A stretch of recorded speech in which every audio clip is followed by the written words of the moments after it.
Amén. No, usted no sabe que está en pie de guerra. ¿Cuántos saben que están en pie de guerra? Amén. Uy, no tantos amén. O sea, después de esa semana no hubo ataque, no hubo persecución, no hubo nada. Pero esto es indiscutible. El enemigo nos tiene a nosotros, o nosotros estamos en medio de una pelea entre Dios y él. Y te va a agarrar, estás atrapado, no puedes correr, no puedes huir, solamente que tú te le enfrentas. Entonces dice Hechos 2:40, del 45, vamos a empezar a leer. Y dice, y vendían sus ¿qué? Pero no vamos a hablar de eso ahorita, hermano. Como estoy pidiendo, voy para atrás. Como estoy hablando de terreno, lo estoy pidiendo para eso, ¿ah? No nada que ver, es más adelante. Pero dice, y vendían sus propiedades y sus bienes, y los repartían a todos según la necesidad de cada uno, y perseverando unánimes cada día en el templo, y partiendo el pan en las casas, comían juntos con alegría y sencillez de corazón. Verso 47 dice, alabando a Dios y teniendo favor con todo el pueblo, y el Señor añadía cada día a la iglesia a los que habían de ¿qué? ¿A dónde añadía, hermano? ¿A quién? ¿Quiénes son la iglesia? Aleluya, hermano, ya van entendiendo el concepto, ¿verdad? Ya nadie le va a decir, ¿sabes qué? Es que la iglesia es el templo allá donde se reúnen, la catedral, ese tipo de cosas.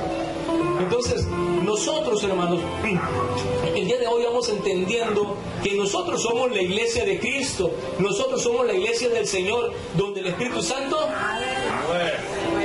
y mora en nosotros. ¿Alguien tiene alguna duda, hermano? Nadie dijo amén. Muchos signos de interrogación, entonces. Dice en la Biblia, hermanos, en Lucas 1:1, usted búsquelo en su casa, que hay un loco, hay un hombre, hay un apóstol, Lucas, que dedica una carta a un tal Teófilo, y le trata de explicar lo que ya muchos han tratado de poner en orden, la historia de todas las cosas que vivieron ellos, tal como lo enseñaron los que desde el principio lo vieron con sus propios ojos y fueron ministros de la palabra. Entonces dice, me ha parecido también a mí, después de haber investigado con diligencia todas las cosas desde sus orígenes, escribírtelas por orden, oh excelentísimo Teófilo, para que conozcas bien la verdad de las cosas de las cuales has sido instruido. Y mire, hermano, yo alabo a Dios por todas aquellas personas que estudian. Yo alabo a Dios por todas aquellas personas que investigan.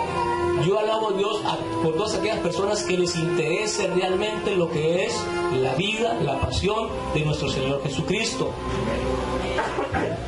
¿Por qué? ¿Por qué digo esto? Porque es muy importante, hermano, que el día de hoy usted sepa en quién está creyendo. Es importante que el día de hoy sepa en quién está confiando, porque mire, en estos tiempos la misma Biblia nos dice que Jesucristo hablando que se levantarán falsos cristos y falsos profetas que aún a los propios escogidos engañarán. Y déjenme decirle algo, hay un hombre, José de Jesús Miranda, ya falleció ¿cuántos saben que se decía llamar el Cristo? En un principio él nació como hermano, después fue creciendo, se hizo apóstol, se autodenominó apóstol, después él dijo que era el Cristo y a lo último dijo que era el anticristo. Pero lo gracioso de todo eso, lo que a mí me saca de onda, es de que como un hombre, como una persona dice yo soy el Cristo y todo mundo como las ovejas a la miel. ¿No les ha pasado eso? Y nosotros predicando la verdad, nosotros predicando en el nombre de Jesucristo y no nos pela nadie, no nos hace caso nadie, no nos oyen. Entonces me pongo a pensar yo, así de mal estará el mundo el día de hoy. Usted puede entender eso, hermano, que usted predica la verdad y usted, no, tú estás mal, no es cierto eso. Y el otro llega y le dice, yo soy el Cristo, y inmediatamente lo empiezan a adorar, lo empiezan a venerar y lo empiezan a seguir. Entonces, ¿qué es lo que hemos aprendido estas 2 últimas semanas, hermano? 2 cosas. 7 tipos de iglesias donde Jesús se movía y que Dios no habita en templos hechos por manos humanas.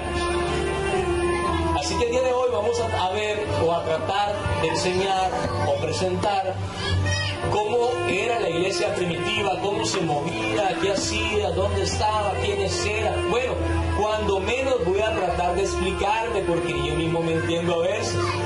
¿O usted me entiende lo que yo digo? Nadie dijo amén. Entonces decíamos que el ministerio de Jesucristo se centró en las casas, en las calles, en el camino. Que el ministerio de Jesucristo se centró con los necesitados, con los perseguidos, con los endemoniados. El ministerio de Jesucristo se centró con el cansado, con los lunáticos. Todo esto lo hacía ¿dónde? En las casas, en las calles, en las colonias, en el desierto, en la playa. En ese tipo de lugar era donde Jesucristo se movía. Así que desde el punto de vista de que Dios no habita en templos hechos por manos de hombre, y que nosotros ahora entendemos que somos el templo del Espíritu Santo, vemos que Jesús estaba estableciendo un principio, vemos que Jesús estaba estableciendo un método, una forma, y esa forma era de que la iglesia tuviera pies y tuviera manos. ¿Cuántos están conmigo? Y no como lo hacían los sacerdotes y los fariseos, que ellos ponían cargas sobre cargas que ni ellos mismos podían llevar. Entonces, el mismo Jesucristo lo declara de esta manera: misericordia quiero y no sacrificio. Pues donde estaba el enfermo, ahí estaba Jesucristo. Donde estaba el paralítico, ahí estaba Jesucristo. Donde estaba el necesitado, ahí estaba Jesucristo. Donde estaba el manco, ahí estaba Jesucristo. ¿Dónde estaba? En todas partes. Jesucristo vino a establecer una iglesia en movimiento. Así que la iglesia estaba en las personas, la iglesia estaba en el pueblo. Ese fue el mover del Espíritu Santo en la iglesia primitiva. Y el hombre el día de hoy, hermano, viene a gusto dentro de cuatro paredes. ¿Cuántos me iban a venir el día de hoy, hermano? Dígame la verdad. Quizás dice que iba a venir. ¿Cuántos no iban a venir el día de hoy por la lluvia? No, es que ahí en la casa de Dios, mi casa, solo hay un tejabano, vamos a mojar, vamos a traer agua por los lados. Y mira qué bendición se ha perdido el día de hoy. Entonces, el hombre el día de hoy viene a gusto dentro de cuatro paredes, sentado con un abanico, con aire acondicionado, tomándose un cafecito. ¿A cuánto le dieron café? ¿Cuántos tomaron café? ¿Sabe por qué me gusta a mí venir a este lugar, hermano? Que me atienden bien. Llego el jueves, hermano, café. Sí, hermano, dice café y una cucharita de azúcar. ¿O no es cierto, hermano Paulino? Ahora es cierto, hermano Vendido. Es que los hermanos vienen, tengo que darles celos a ellos, pues, para que vean que aquí los atiende bien el Señor, pues. Y luego un pan, usted se pierde. A veces tenemos pastel y ustedes no se dan cuenta. Otra, miren, ¿qué tal, hermanos, se atienden aquí? Que a veces me da vergüenza venir. Los jueves, hermano, ¿dónde nos reunimos? No, estamos buenos aquí. Estamos sudando aquí afuera, con aire acondicionado y con abanico de adentro, para que no se moleste la iglesia del Señor. Por eso me gusta venir aquí, hermano. ¿O no es cierto, hermano Ranchet? Es hermano Ranchet. Entonces, la Biblia es tan clara desde sus inicios, hermanos, que nos da una línea de donde los primeros cristianos o la iglesia se reunían: en las casas. Dicen los estudiólogos, dicen los teólogos, ¿cómo tengo problema yo con los teólogos? Dicen que a raíz de la venida del Espíritu Santo, de ahí inició la primera iglesia. Y pregunto, entonces, ¿qué hacía Jesucristo en ese tiempo? ¿Qué hacía? Pregunto, ¿qué hacía Jesucristo en las calles? ¿Qué hacía Jesucristo en las casas? ¿Qué hacía Jesucristo en el desierto? ¿Qué hacía Jesucristo con el vecino, con el necesitado? ¿Qué hacía Jesucristo? ¿Acaso se estaba divirtiendo? ¿Verdad que no? Jesucristo fue el precursor de este nuevo mover. Jesucristo fue el precursor de este nuevo modelo. Jesucristo inició esta nueva manera de trabajar, esta nueva forma de salir. Gloria a Dios. Alabe que está vivo. Rompiendo toda dogma, toda doctrina, todo esquema, rompiendo toda estructura. Pero, hermanos, para no causar problema con algunos teólogos, vamos a dejarlo ahí. Vamos a seguir adelante. La Biblia dice que estaban, ¿cuántos se acuerdan cuando cayó el Pentecostés? La Biblia dice que estaban todos reunidos en el aposento alto. ¿Y dónde estaban reunidos? Perdón. En el aposento alto. ¿Y qué fue lo que cayó ahí? Dice que descendió el Espíritu Santo en ese día del Pentecostés y fueron llenos del Espíritu Santo con fuego y poder. Esa es otra enseñanza, después se la voy a dar. Así que se le aparecieron también lenguas sobre ellos y las personas que iban pasando por ahí les llamó la atención que había unos hombres hablando su mismo idioma. Y muchos empezaron a criticar, están llenos de monstruos, están bebidos, están tomados, y empezaron a hablar mal de ellos. Pero dice la Escritura, lo que a mí me gusta y me llamó la atención fue de que en ese día que cayó el Pentecostés, Pedro se levanta y da una proclamación tremenda de 3 minutos. ¿Y saben cuántas almas se agregaron a la iglesia? 3,000 almas. 3,000 almas. Y dice, y los que habían creído partían el pan por las casas. Eso está en Hechos 2, de 9:46, yo lo estoy resumiendo. Así que pregunto, entonces, ¿dónde cayó el Espíritu Santo? En un aposento. ¿Sí, verdad? ¿Dónde estaba el aposento? En una casa. ¿Sobre quién cayó el Espíritu Santo? ¿Qué? Cayeron sobre las personas. Entonces, ya va entendiendo, hermano, que Dios no es un templo hecho por hombres. Y al caer sobre las personas, de esa manera seríamos de ese momento usted un templo móvil.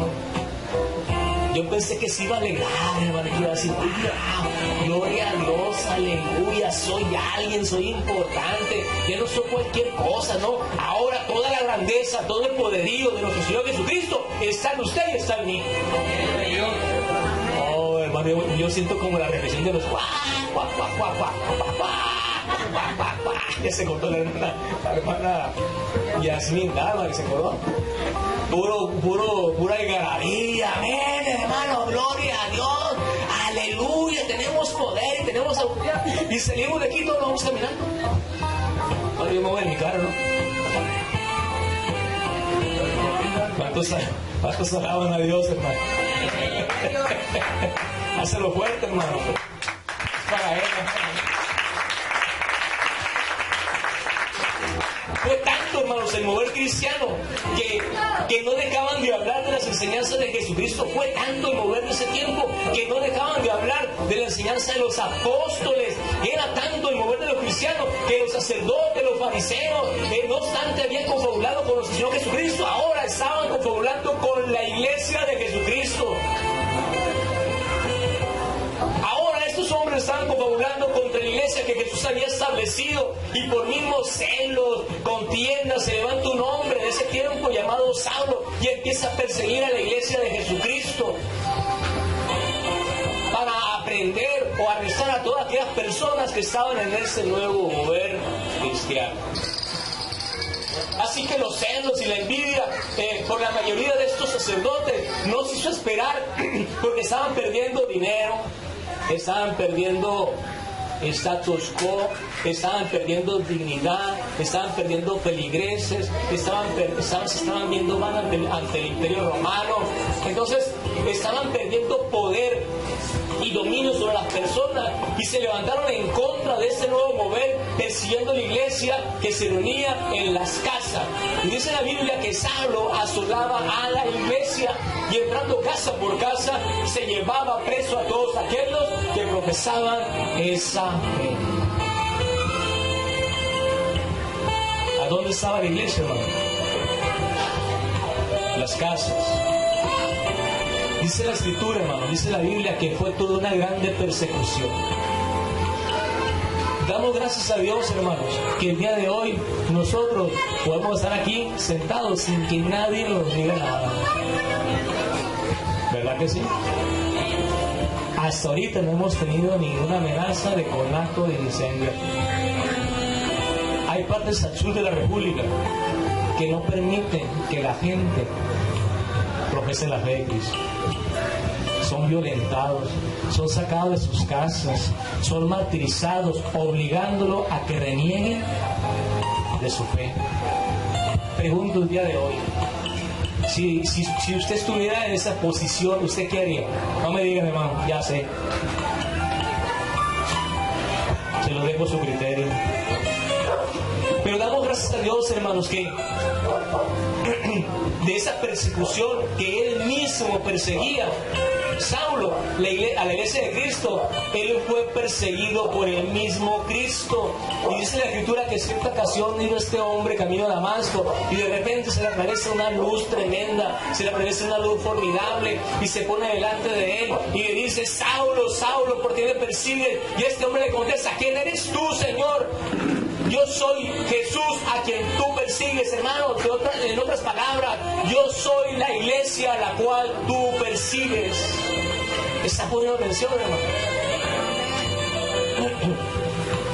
Pues ese hombre, hermano, que asolaba a la iglesia de Cristo, ese mismo Saulo, después de ser alcanzado por el Señor, ese mismo hombre estaba dando gloria, honra, alabanza al Señor, diciendo todas las grandes cosas, las grandes maravillas que Dios había hecho con él y de la manera como lo había alcanzado, y daba testimonio y no se cansaba de agradecer la grandeza y el poderío de nuestro Señor Jesucristo hizo con él.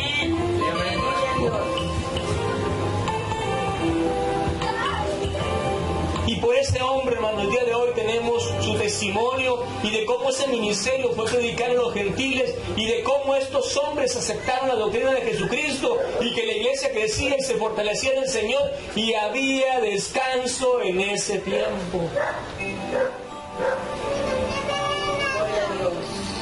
Así que miren, hermanos, como yo no quiero convencerlos de nada, la Biblia habla de algunas referencias donde la iglesia estaba en las casas. En Hechos 20:20 dice: y como nada fuese útil, he querido anunciarlos y enseñaros públicamente y por las casas, hablando Pablo. Romanos 16:5 dice: saluda también a la iglesia de su casa. ¿De dónde, perdón? De su casa. Saluda a Epeneto, amado mío, que es el primer fruto de Acaya para Cristo. Otra versión dice: saluda también a la iglesia que está en su casa. Ese es Romanos 16:5. Dice: la iglesia de Asia os saludan aquí de Priscila con la iglesia que está en su casa. Os saludan mucho en el Señor. 1 Corintios 16:19. Colosenses 4:15 dice: saludan a los hermanos que están en la Odisea, a Ninfa y a la iglesia que está en su casa. Filemón 2 dice: y a la hermana Apia y a Arquito, nuestro compañero de milicia, y a la iglesia que está en su casa. Perdón, ¿dónde estaba la iglesia? Si alguno viene a vosotros y no trae otra doctrina, no lo recibáis en casa, ni le digas bienvenidos, en 1 de Juan 10.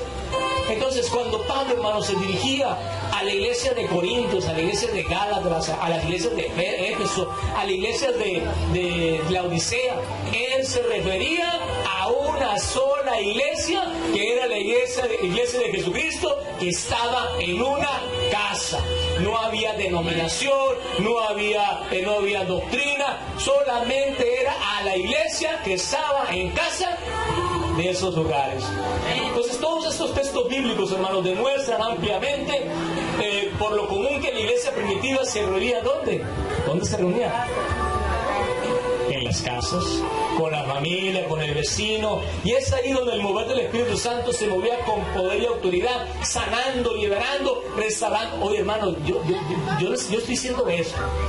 Dios me está vendiendo a mí lo que yo les dije ahorita: celo. ¿Cuántos saben que Dios es un Dios celoso?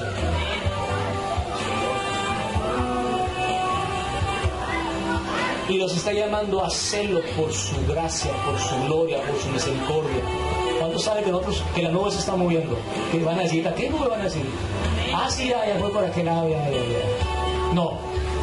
Dios nos está moviendo a que estemos hacia hermanos y también sean amigos y vecinos. Pero eso no se tiene que quedar así, hermano. Usted no necesita saber muchísimas cosas de lo que es la Biblia. Yo no digo que no. Sí, usted lea. Si no la entiende, no importa. Mire, hermano, le digo un secreto a voces abiertas. Yo el día de hoy leía mucho la Biblia, no la entendía hasta que Dios me llamó a los pies de Jesucristo. Se me reveló la palabra. Pero si usted no lee la Biblia, no la abre ni la saluda,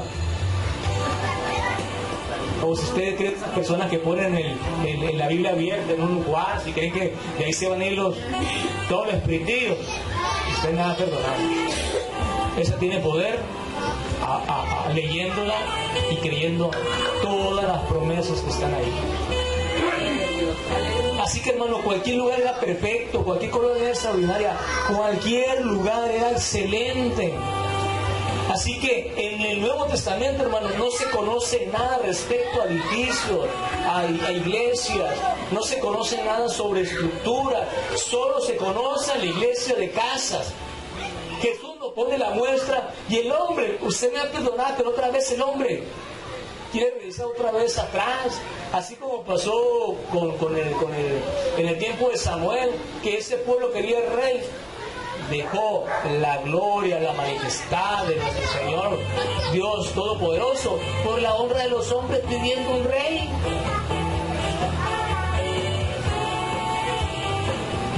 Y desafortunadamente creemos, hermanos, que el templo nos da dirección, nos da discernimiento, nos da seguridad, nos da personalidad, o creemos que nos da protección, pero no es cierto. La casa era la estructura de base o en base de crecimiento primitivo. La casa era la base fundamental donde todo el poderío, la grandeza de nuestro Señor Jesucristo se derramó en gloria y honra de su nombre. La casa era la estructura, no era otra forma. Entonces, como todo movimiento cristiano fue creciendo desafortunadamente, para algunos y para otros no. Pues lo que usted no sabe es de que en el siglo IV hubo un hombre llamado Constantino que él fue quien construyó los primeros templos cristianos, que él fue el que construyó esos edificios, y fue con la intención de que la gente ya no se reuniera en las casas y así poderlos tener seguros y contaditos. ¿Cuántos sabían eso? Por eso existen los templos, para tenerlos contados. Estamos fiscalizados nosotros. No sé si porque tengan miedo de nosotros, que como en el tiempo de Egipto, que nos levantemos los israelitas en contra de Faraón y nos tienen esclavizados. No lo sé. Pero por eso se establecieron los templos, para estar ahí nosotros. O sea, desde que Jesucristo vino aquí a la tierra a establecer ese modelo, durante 3 siglos o 4 siglos, la iglesia no tuvo templo, no tuvo edificios, no había espacios sagrados, porque lo sagrado era la iglesia de casa. Entonces, la pregunta es el día de hoy, voy terminando, voy resumiendo. ¿Dónde se deben de reunir los cristianos? ¿Templo o casa? ¿Qué fue primero? ¿El huevo o la gallina?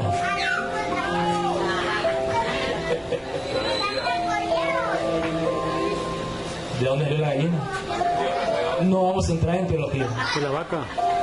Así que la Biblia nos da una clara respuesta. Y si sabemos que es en las casas, ¿por qué estamos peleando por un templo? Ojo, no estoy diciendo nada en contra de eso. Si a Dios le place, Él nos va a dar un terreno con su edificio.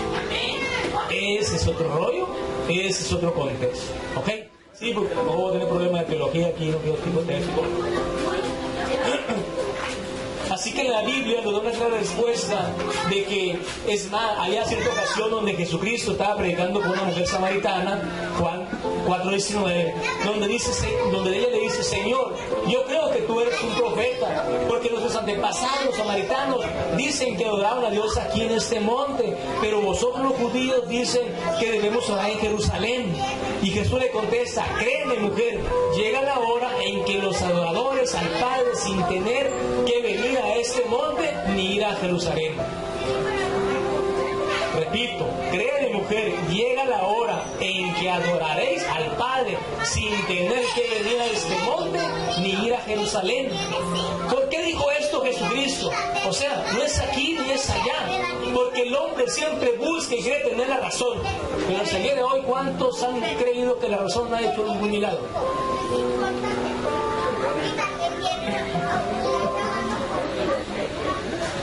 Así que Jesús les dice: mira, ustedes les han dicho que es en este lugar, y a los judíos les han dicho que es en el templo de Jerusalén, pero no es donde te han dicho, no es donde tú crees, no es donde se hace, ni cómo, sino cómo se hace.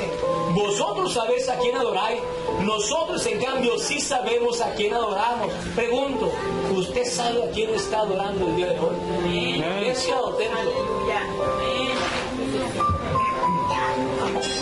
Pues la salvación viene de los judíos, pero llega la hora, y es ahora mismo, cuando los que de veras adoran al Padre lo harán conforme al Espíritu de Dios y a la verdad. Pues así quiere el Padre que le adoren los que le adoran. Y tú puedes adorar, hermano, en el templo, en la calle, en la colonia, en la salida del trabajo, en el trabajo, en las labores domésticas, donde tú quieras, solo que lo adores en espíritu y en verdad. Pero lo que yo trato de decir en este momento es que lo que Dios quiere para este tiempo, una iglesia de poder, una iglesia de autoridad, una iglesia que se mueva, una iglesia que camine, una iglesia que avance, una iglesia que vaya donde está el necesitado, donde está el afligido, donde está el problema, donde está la necesidad, donde está la enfermedad. Esa es la iglesia que Jesucristo quiere. Una iglesia que predique, una iglesia que testifique, una iglesia que diga que Jesucristo sí es cierto, murió en la cruz del Calvario, pero que la Escritura dice que al tercer día resucitó de los muertos para gloria y honra de Dios. ¿Cuántos están conmigo? Y que el día de hoy, hermano, está sentado a la diestra del Padre, esperando el día de hoy que usted entienda esta palabra. ¿Cuántos adoradores hay aquí? Pónganse de pie, por favor.